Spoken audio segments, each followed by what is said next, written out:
What up, people, man? We are back once again. We are back on the Elite Way podcast, and this is the place where we break down the real roadmap to college football and give you all the truth that nobody else is saying. Now, look, in this episode, we're talking about something that every parent needs to hear.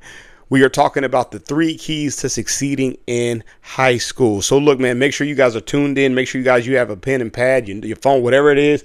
Take notes on this, right? The 3 keys to succeed in high school. Now, look. What you first have to understand is I'm not talking about playing time or politics or waiting your turn. I'm talking about how you truly position your athlete for success with the ultimate goal of playing college football. That's what we're talking about today. All right. And I'm going to break this down in 3 ways, 3 steps. What are they? Their development, exposure, and a network. Those are the 3 things that we're going to talk about today. So let's get into it right now. Waste no more time. Look, let's start with development. And this is where I get the most questions, right? I get crazy amount of questions on development. They usually go something like this, like, Coach Pugh, when should my kids start focusing on football full time? And I love this, man. This is usually my answer that I give them. I say in middle school, right? Because that's when you really start locking in. And see, I'm not saying like give up other sports, because those other sports help. When you look at basketball, you look at track, you look at baseball, they all help your overall athleticism. But when we get into that 7th grade or 8th grade year, that's the time to start shifting your focus. Not saying take away from other schools, but start shifting that focus. See, that's when the development becomes intentional. You got to start crafting the skills that translate to your position, your film, your overall evaluation, and most importantly, just the future that you have in that sport. You got to understand this. Multiple sports are great, and I believe that you should play multiple sports. But the foundation of whatever sport you play, in particular, football, has to start early. See, I believe that that's the window right here, right? That middle school window, because high school goes by quick. And by the time you're a sophomore, the recruiting clock has already been ticking. So you need the reps, you need the real evaluation, and you need the real skill. And see, if you guys want to know more about this, I go in depth on this on episode 2 of my podcast talking about early recruitment. So make sure y'all go check that out. All right. Now, let me take it another step further. I always get this question too. What's the biggest mistake parents make when it comes to development, right? So here's the deal, man. Here's the truth, right? They wait too long. See, they think it's going to happen during the high school season, or they think the high school coach is responsible for their kids' growth. That's the biggest mistake.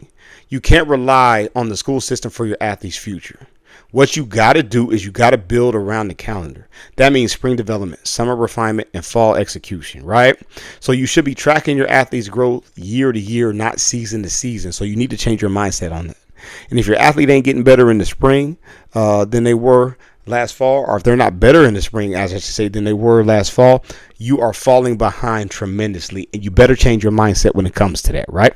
See, that's why a program like what I do at PPT, that's why programs like this exist, right? We track the film, we build the reps, and we give your kid the attention they need year round, not just during the football season. All right. So that's key number 1, right? Now let's get into it. Let's talk about this. Key number 2, exposure. See, now this one gets a little tricky because everybody wants it, but most people go about it the wrong way. Now, let me answer the question that I hear constantly. What does smart exposure actually look like now, this year, for my kid, my child, man? What is this thing? I have so many people that are telling me all these different scenarios and what I should do. What is the right way to go about this? So here's the deal, right? Smart exposure in 2025, really just moving beyond, right, means targeted reps, verified footage, and strategic camp selection. Okay, so what I mean, it ain't about going to every camp or posting highlight tapes and all that stuff around the clock. You need context. Hear me, you need context. You need to show game speed, game reps, and live environments, not just drills on Instagram, okay? Like, it's more than that, parents and players. See, parents think that exposure is just visibility. That ain't the truth. It's about presenting the right version of your athlete to the right people. So look, let me check it out. So let me dive even deeper on this, and let me give you an example. See, I've had parents hit me up talking about, we went to this camp and that camp, and then, we went and played in this 7-on-7 circuit, but none of it was aligned with the athlete's goal, skill level, and the stage that can get them recruited, right? And see, the biggest pitfall that you normally see from that is this. It's like parents try and act like recruiters. I mean, they DM every coach. They spam huddle links. They email 30 schools a week. And I'm telling y'all, man, from my experience in the program, that ain't it. Like, exposure works when you've earned evaluation. And that starts with development. You have to build the resume. You create the moments on tape. And then you promote it the right way with coaches and programs who know what they're doing. Let me make sure I repeat that one more time, man. Exposure works when you've earned the evaluation.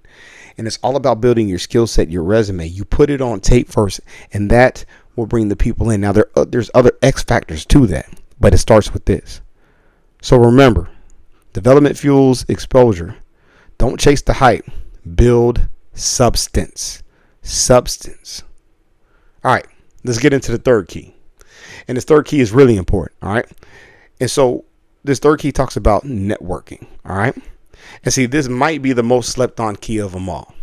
Let me break this down clearly. Why is network more important than ever in high school football, right? Why is it the key thing? Because now who you know can get you in the room. But what you do keeps you there. Who you know gets you in the room, but what you do keeps you there. Look, man, back in the day, man, when I was playing right, talent could speak for yourself. All right. And it still does. But now there's so many kids, social media, too much noise, transfer portal, NIL, recruiting dollars. All these things are major factors. And that means that players, parents, schools, coaches have access to so many other things, i.e. schools. They have access to so much other talent that they can create teams off of. I.e. social media has created so much of a talent pool, man, that there's so many kids vying for attention. How do you stand out? And if you don't have a way to get in front of the decision makers, your kid will get passed over. And that's just the truth, right? And see, I'm not just talking about college coaches either. I'm talking about trainers, mentors, program directors, media guys, evaluators, people who know the landscape and can give your athlete the credibility that they need, right? All those things are vital. All those things are important. Look, man, I had a player recently. And, this is a real story that he wasn't even on anybody's radar, no buzz. But because he was in our program, surrounded by the right network, he got in front of the right people. And see, now he's on the radar for mid-majors and D1s. See, our network opened the door that talent alone couldn't. But when he got the chance, he delivered. You got to understand the formula is this. It's network plus opportunity plus execution equals exposure. And that's what you got to be able to understand. So the question that you're probably asking is this: how do you build that network? And the answer is simple.